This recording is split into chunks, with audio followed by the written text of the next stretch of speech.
آج زمین پکار پکار کر رو رہی ہے، کاش کوئی عمر بن خطاب جیسا حکمران ہوتا جو ہمیں غلامی سے نجات عطا فرما دیتا، کاش کوئی صلاح الدین ایوبی ہوتا جو ظلم سے نجات عطا فرما دیتا۔ آج زمین پکار پکار کر رو رہی ہے، لیکن ہم غور و فکر نہیں کر رہے، ہم عیاشی سے کھا رہے ہیں، سو رہے ہیں، لیکن وہاں پر نہیں دیکھ رہے، صرف ویڈیو دیکھتے ہیں، بچے کرتے ہوئے دیکھ رہے ہیں، اور پھر بھائی عیاشی میں زندگی گزار رہے ہیں، آنکھوں سے آنسو بھی نہیں آتے، دل میں ڈر بھی نہیں آتا،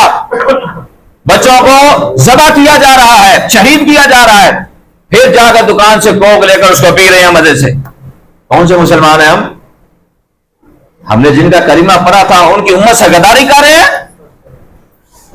ہم انبیاء علیہ السلام کی اولادوں کے ساتھ غداری کر رہے ہیں۔ جو کوک پی رہا ہے، جو یہودیوں کی مصنوعات کھا رہا ہے، وہ سمجھ لے